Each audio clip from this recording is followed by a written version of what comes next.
Hey guys, it's Haley and welcome back to my channel. I know it's been a little bit of time, but here we are. I had vacation, yada yada yada. Anyways, a little bit ago, I had one of my cute friends post in the comments and she had a question about color correcting. So I wanted to make a video kind of addressing color correcting, what it is, how to do it, how I do it, what are my thoughts on it, all kind of encapsulated into a short, informative little video. So if you are curious about anything that has to do with color correcting and what my opinions are on it, then please go ahead and just keep watching. Please ignore how obnoxiously tan I look right now. Long story, long story. So like I said, what is color correcting? Basically, the point of color correcting is to mask any sort of colors that you have going on your face that you don't want. So if you have redness, dullness, darkness, these are all things that can be combated through color correcting. Green for redness, yellow, purple for dullness, peachy and orangey tones for darkness underneath the eyes. So with that being said, I have a couple different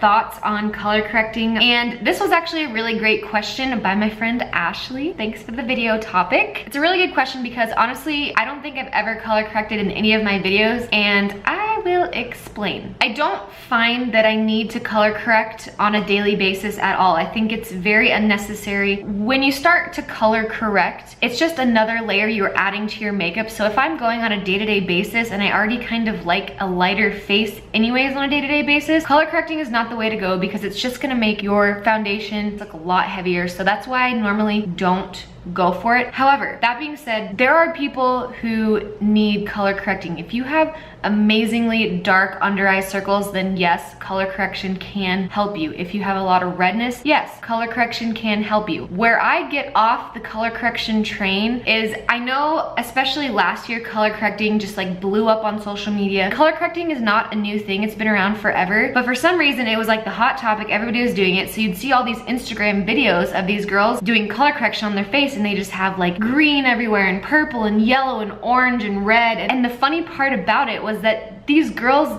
didn't need the color correction. They didn't have anything to correct. So more often than not, you don't actually need the color correction or the amount that you might think that you do. So that's kind of where I teeter on the line of color correcting. However, I do have a lot of redness in my face. So every once in a while, like if I'm doing makeup for an event, for a photo shoot, anything like that, I will color correct with green just to make sure I have the most even flawless base. Everything looks nice. I have no redness peeping out. I haven't found the perfect green color corrector that works amazing for me. I don't really like the color correctors that come in palettes. I find that most palette color correctors can be thick and heavy and sometimes very drying, and I have dry/normal skin anyways, so I don't want to add anything that's going to emphasize any dryness and texture on my face in the first place. So I usually go for more liquid type of concealer consistency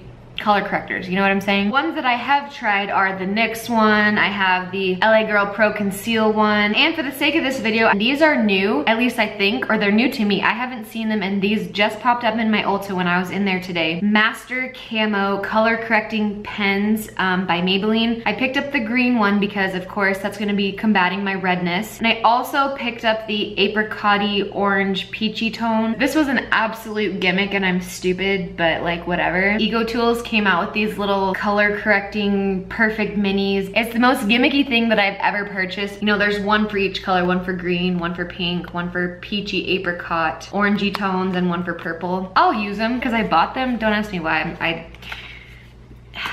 I just get myself into these moments and I'm like, yeah, I need that. And then I really don't. Let's just talk about the different types of colors and why you would use them to color correct on your face. If you have redness, obviously you're gonna go for a green color corrector. Don't go overboard with the green concealer, because if you end up putting green on places that you don't necessarily need it, you can almost start to look gray when you put your foundation over the top. So be cautious, be prudent when you're doing this. The next really popular one is the peachy, pinky, orangey tones that people put underneath their eyes. If you have very deep prominent darkness happening in your under eye, then yes, it's definitely a suggestion to try color correcting with these tones. It's gonna look a lot brighter and a lot fresher. One of the things that kills me is I saw this girl using red lipstick. She didn't even have dark under eyes, but she was just going ham with this red lipstick underneath her eyes, and I'm like, oh my gosh. Another thing that people do, people will use purple or yellow to kind of combat dullness. I think that this is very unnecessary because no matter if you are dry or if you are oily, there will be a foundation and primer combination that can combat your dullness. It varies per person, but for me and for I feel the average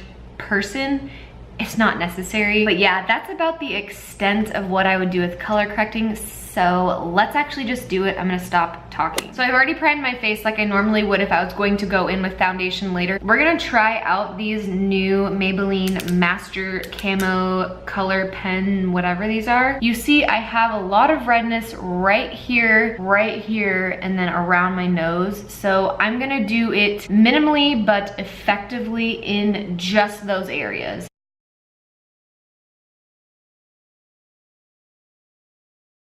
I'm gonna go in with this side of this little blender and kind of just tap that in. Wow, this product is actually really not bad, maybe.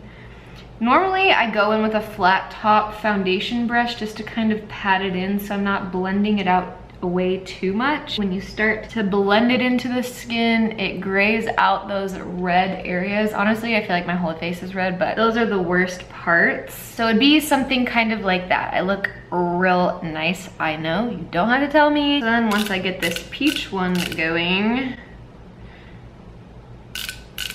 I feel like when you do the under eye area, it's kind of subjective to how you want to do your foundation. You could do it underneath foundation and it would be fine, but I also feel like you could do it after you did your foundation and before you did concealer. Maybe I'll do that actually. I'm gonna go in with my Too Faced foundation and I'm gonna show you what happens when I put the foundation over the top of these areas. I know I look like so crazy, but my tan is so dark right now, you guys.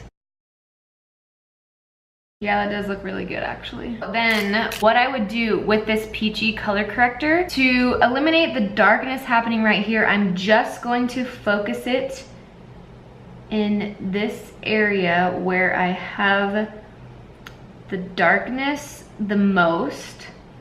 I don't want to bring this around too much, but this area right here is pretty dark for me. So that's where I would concentrate that. That looks crazy. But when you put concealer on, it really combats that darkness and you're left with a really bright under eye. I feel like this really makes the apparent difference between the two, kind of how you combat certain things that apply to your face. So I'm just gonna go ahead and finish up the other side of my face with the foundation, concealer, everything, and then I will come back real quick to finish up the video. Okay guys, I just went ahead and just added some contour. I looked a little crazy and flat. I know I still look crazy, but that's really about it. Color correcting is not as scary as it seems. However, if you do it incorrectly, it can get kind of crazy. It can make your makeup cakey. So be cautious, be prudent. You probably don't need as much as you think you do with color correcting. Hopefully you learned something. Thanks so much for watching, you guys, and I will see you very shortly in my next one.